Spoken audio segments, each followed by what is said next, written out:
말씀을 통해서 함께 생각할 수 있는 것은 묵은 땅을 이제 기경하라라는 말씀이 오늘 본문에 주어지는데요. 명절의 기념으로 좀 설교를 짧게 한다라고 마음은 올라갔지만 여태까지 그런 마음을 가져 역사 속에서 이런 짧게 설교해야 된다라고 이렇게 올라갔는데 짧게 설교해 본 적이 없어요. 오히려 더 엄청나게 길게 설교를 했는데요. 여러분이 오늘 본문에 나오는 말씀은 배경적으로 좀 설명을 조금 드린다고 한다면 지금 북방 이스라엘 나라의 그 호세아 선지자를 통해서 하나님의 말씀을 전해지는 내용이라고 볼 수 있고, 이 말씀 속에는 경고의 메시지와 함께 너희가 순종하게 되면 하나님께서 정말로 공의의 비처럼 하나님의 축복을 내려주겠다라고 하는 메시지를 호세아의 입을 통해서 이스라엘 북방 이스라엘 백성들에게 선포된 내용이 뭐라고 볼 수 있습니다. 이 짧은 한 구절 속에는 함축되어 있는 내용이 상당히 광범위하게 우리를 깨닫게 해주시는 능력의 말씀이라고 보는데요. 아까도 좀 전에 말했처럼 이때는 북방 이스라엘 상황을 이제 이야기하고 있는데요. 여러분 시골에 가다 보면은 어떻습니까? 빈집들이 발견하게 돼요. 빈집들이 발견하게 되는데 거기에는 집터의 주변을 좀 살펴보게 되면 가시와 엉겅퀴로 막 둘러싸이고 뒤덮인 채 이렇게 버려진 집들이 상당히 많이 있습니다. 이걸 이 묵은 땅이라고 볼 수 있죠. 그럼 묵은 땅, 묵은 집 이렇게 이게 표현하게 되는데요. 여기서 이제 묵은 땅이라고 하는 것은 바로 뭐냐면 한 번도 농사를 짓지 않는 그런 땅이 아니라 이전에는 그 땅들이 기름진 땅이었고 아주 옥토의 땅이었고 많은 풍성한 열매를 맺는 그런 땅이었는데 이제 세월이 지나다 보니까 그러한 땅들이 묵은 땅이 돼버리고 말았다는 거죠. 그걸 가지고 묵은 땅이다 이렇게 얘기를 하고 있는 거죠. 그러니까 처음부터 열매를 맺지 않았던 것이 아니라 처음에는 기름진 땅이었는데 지금은 어땠다는 거죠. 그 땅이 쓸모없을 만큼 완전히 묵어버린 땅이 되고 말았다라고 하는 것을 보게 되는데요. 그때 당시 호세아가 활동했을 때 당시에 그 이스라엘 나라의 왕은 여로보암 2세였습니다. 이때가 BC 782년부터 752년도에 나라를 통치를 했는데 이 여로보암 2세가 나라를 통치했을 때 그때 당시 북방 이스라엘은요 한마디로 경제적으로 최고의 황금기의 시대를 걸었던 그 시대라고 볼 수가 있다라고 이제 하는 것이죠. 그렇기 때문에 이 황금기를 구가할 만큼 강력한 경제적 강력한 군사력을 가지면서 나라를 전체적으로 호령하는 그런 위세를 떨쳤던 그 시기였다라고 볼 수가 있었다라고 하는 겁니다. 근데 이건 문제는 바로 뭐냐면 이렇게 최고의 경제적인 이 번영 속에 사람들에게는 서서히 하나님의 백성들이 그 하나님에 대한 순결함과 하나님에 대한 영광에 향한 갈망함이 서서히 이 경제적으로 물질적으로 향락에 빠지다 보니까 영적인 그런 가운데서는 경제적으로는 부가 가치가 올라가고 그 강할 만한 그런 엄청난 강력한 경제의 위치에 놓여서 살기는 편안해지고 등 따뜻하는데 결국 어떻습니까? 영적으로는 하나님과 점점 멀어지면서 영적으로는 더욱더 그 나라 전체의 백성들과 나라는 쇠퇴해져가는 나라가 되고 말았다라는 겁니다. 그러니까 겉의 모양은 화려한데 겉의 모양은 화려하고 능력 있고 뭐 희망찬란한 그런 경제력을 자랑할 만한데 점점 시간이 지나면서 바로 속은 썩어 들어가고 있고 속에는 전혀 생명을 잃어갈 만큼 점점 이 병이 들어가고 있는 이것이 바로 이제 이스라엘의 나라와 그 백성들의 영적 상태였다라는 것을 이제 보게 되는 거죠. 그래서 이 호세아가 하나님께서 그 상황을 보시면서 호세아를 보냅니다. 보내가지고 이스라엘 백성들에게 바로 이 경고의 메시지를 하나님의 말씀을 통해서 전해주는 내용이 저와 여러분이 함께 오늘 본문에 읽었던 말씀이라고 볼 수 있다라는 거죠. 자, 그럼 묵은 땅을 기경하라고 이렇게 말씀하셨는데 그러면 그때 당시에 북방 이스라엘 백성들이 묵은 땅으로 변화됐던 것은 그때 당시만 있었던 게 아니라는 거죠. 오늘날 이 시대에도 결국 어떻습니까? 우리 한국의 교회뿐만 아니라 전 세계 교회의 동향을 살펴보게 되면 교회와 성도들에게도 지금 우리의 마음속에는 교회 안에는 서서히 굳어져 가고 있고 묵은 땅이 되어져 가고 있는 사막화되는 나라가, 이 땅들이 사막화되는 것처럼 이 교회도 사막처럼 막막한 그런 가운데서 서서히 굳어져 가고 있는, 여러분 간이라고 하는 간땡이는요 바로 뭐냐면 이 간이 거의 못 쓸 때까지 이 간땡이는요 전혀 감지를 못한대요. 감지를 못하는 겁니다. 그러면 나중에 이제 병원에 가서 조사를 하다 보면은 그때 손을 쓸 수 없는 거죠. 이 몸에서 느끼는 것이, 그리고 간땡이가 그렇게 가장 몸 신체 중에서 장기 중에서 가장 둔하다는 거예요. 근데 그걸 못 느끼는 거죠. 못 느끼듯이 지금 이스라엘이나 오늘날의 교회 안에, 교회뿐만 아니라 성도들 안에는 그 심적인 영적인 상태가 점점 굳어가고 있는데도 불구하고 땅이 못 쓸 땅이 되는 심령 상태가 되는데도 불구하고 사람들은 감지하지 못하고 한국 교회의 위기감을 느끼지 못한다고 한다면, 그건 역시 바로 이 구약의 이스라엘 백성들에게 마찬가지로 땅은 이미 묵은 땅이 돼버리고 말았다라는 것을 보게 된다라고 하는 겁니다. 그렇기 때문에 하나님께서는 이 그리스도를 이 땅에 보내셔서 십자가에 달려 죽게 하시고 그 피값 주고 교회를 세웠다라는 거죠. 교회를 세우고 여러분과 저가 하나님의 백성으로 살아가도록 이 공동체 안에서 우리가 하나님 나라를 선포하고 하나님의 건강한 교회 안에서 하나님의 의를 정오처럼 비치지는 빛을 받아가면서 하나님의 영광을 드러나도록 우리를 하나님께서 불러주셨고 교회 공동체 안에 우리를 세워주셨다라고 하는 것인데요. 그런데 이제 그러므로 말미암아 교회라고 하는 교회의 공동체는 엄연히 말한다면 바로 구원의 문이 열려져 있는, 계속 열려져 있는 구원의 방주와 같았다는 겁니다. 이 교회는 구원의 방주라고 하는 것인데, 그래서 말씀의 씨앗이 교회 안의 성도들에게 마음밭에 계속 뿌려짐에 따라서 바로 하나님의 기쁨이 되고 열매가 됐던 것이 바로 오늘날 초대교회뿐만 아니라 오늘까지 그렇게 그 말씀의 씨앗이 토양에 비춰줌으로 우리가 건강한 믿음을 가지고 지금까지 살아왔다는 거죠. 그런데 문제는 바로 뭐냐면 오늘날 교회 성도들은 어떠냐는 거죠. 그리고 또 개인적인 나의 영적인 상태는 어떠냐라고 하는 겁니다.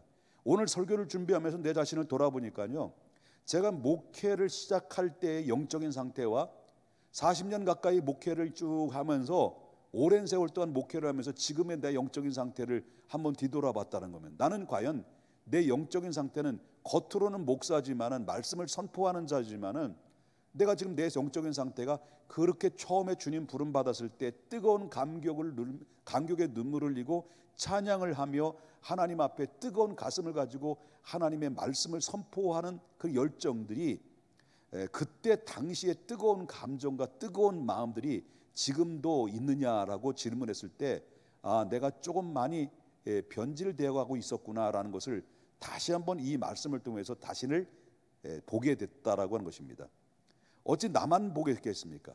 오늘 말씀을 통해서 저와 여러분들도, 여러분과 저에게 도전을 드리고 싶은 것은, 여러분은 지금 영적인 상태는 어떠하냐는 거죠.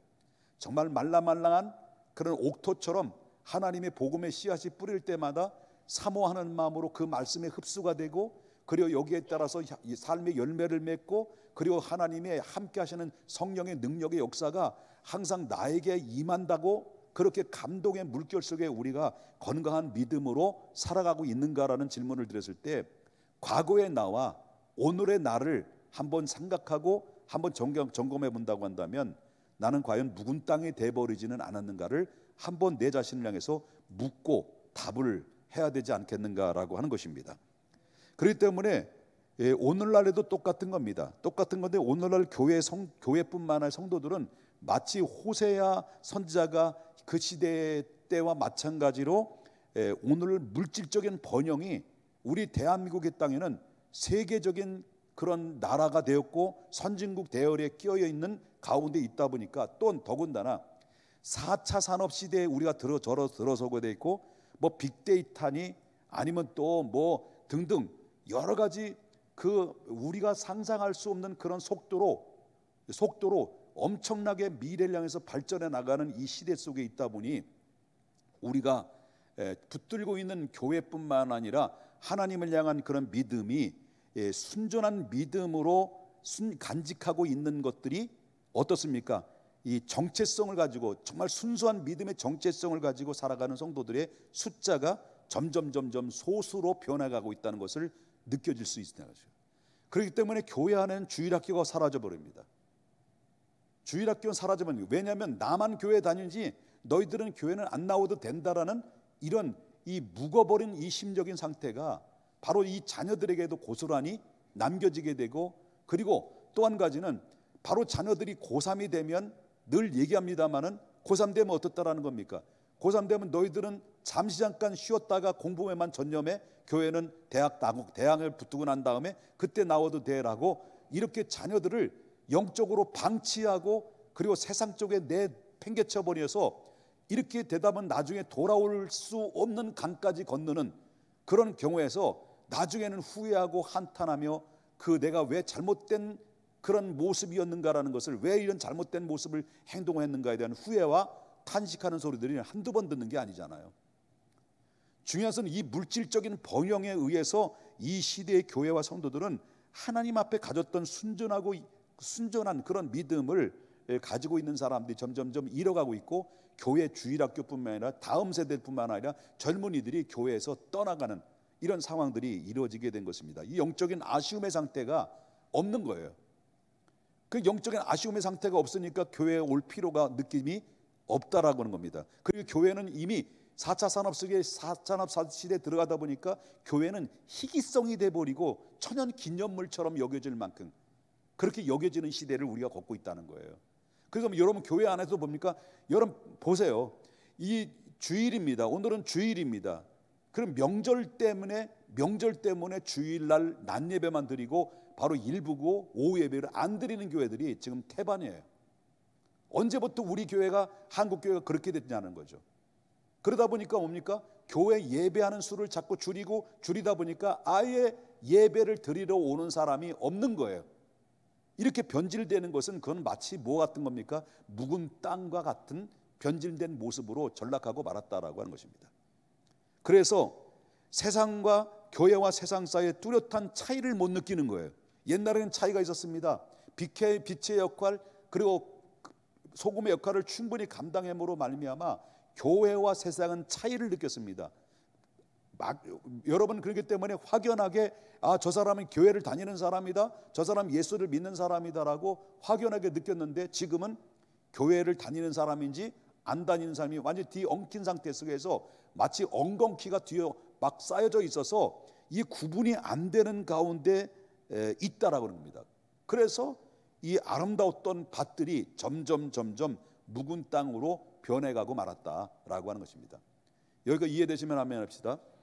자, 그러면 이 묵은 땅을 기경하라고 주님이 말씀하시는데, 그럼 이 묵은 땅을 기경하서 옥토의 밭으로 만들 수 있는 길이 뭘까라고 그럴 때 그것은 두 가지를, 여러 가지 있습니다만 두 가지로 말씀을 드린다고 한다면, 첫 번째는요, 말씀의 쟁기를 다시 붙잡아야 된다라고 합니다.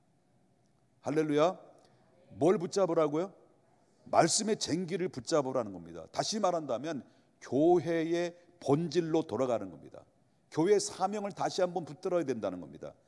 온 사람들에게 교회가 하는 사명이 바로 뭐냐면, 하나님은 누구이고 영생이 무엇이고, 그리고 어떤 인간의 어떻게 죽음이라고 하는 질병의 상태에서 벗어날 수 있는 비결이 무엇인지를 교회가, 성도가, 우리가 가서 알려줘야 되고, 그리고 이 복음의 진리가 성도들의 마음속에 그 밭에 심겨져야 된다라고 하는 겁니다. 왜?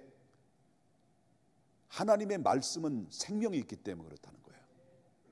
그리고 말씀을 통해서만이 가능한 이거는 무엇으로 가능합니까? 사람의 영혼을 살리고 교회를 옥토로 만드는 것은 생동감 있게, 바로 기동성 있게 움직일 수 있는 유일한 통로와 매개체는 하나님의 말씀을 통해서만이 가능하다는 거죠. 왜? 말씀은 생명이 있기 때문에.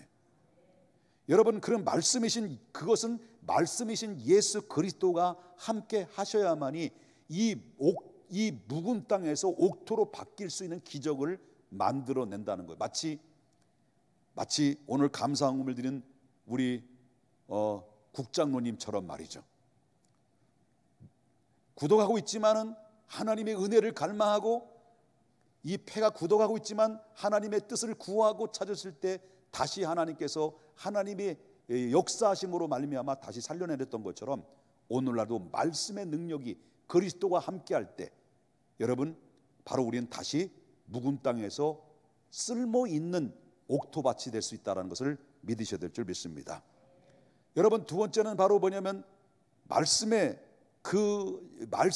쟁기를 붙잡아야 되겠지만 여기서 멈추는 것이 아니라 그 말씀의 쟁기를 붙잡고 그 다음에는 바로 뭐냐면 성령의 강력한 쟁기를 붙들어야 됩니다. 여러분 복음의 진리는 올바로 알고 믿고 그리고 있다 할지라도 여러분 모든 사람의 복음의 능력을 경험하는 것은 아니다라는 거죠. 여러분들에게 하나님의 말씀이 다 듣는다 할지라도 말씀이 다 전달됐다 할지라도 그 말씀을 다 듣는 것도 아니고 다 믿는 것도 아닌 것처럼 여러분 그 위에 하나님의 말씀의 쟁기를 붙잡고 쟁기의 말씀을 통해서 말씀을 선포되고 그 쟁기를 붙들고 있을 때 그 위에 쟁기를 붙들고 있는 그 위에 성령의 쟁기를 또 붙들었을 때는 능력으로 역사하사 그 묵은 땅이 바로 서서히 부들야들한 옥토밭이 되어서 무엇을 심든지 간에 다시 경제적인 부흥이 일어나게 되고 육체적인 부흥이 일어나게 되고 영적으로 부흥이 일어나게 돼서 하나님 회복의 역사, 회복의 기적이 다시 일어나게 되는 것입니다. 2024년도에 여러분의 가정과 여러분의 개인과 여러분의 자녀들에게 이러한 서서히 나 자신도 모르게 묵어가고 있고 서서히 굳어가고 있는데도 불구하고 감지하지 못하고 점점 이렇게 바로 밑바닥을 치고 요동치는 그런 가운데 있을 때 다시 한번 우리가 돌아가야 될 본질은 하나님의 말씀의 쟁기를 붙들고 성령의 능력에 힘입어야 된다는 거예요. 그럴 때 하나님께서 여러분들에게 새로운 2024년도는 과거와는 달리 정말 그 어떤 하루하루도 1년 자체가 그 어떤 해보다도 전혀 잊을 수 없고 그리고 전혀 영원토록 잊을 수 없는 하나님의 공의가 하늘의 정오의 빛처럼 비춰줌으로 말미암아 여러분의 가는 길에 광명한 빛으로 찬란하게 비치는 2024년도가 될 수 있다는 것을 저는 믿는 것입니다. 이 은혜가 여러분 위에 임하시기를 주 예수 그리스도 이름으로 축원합니다.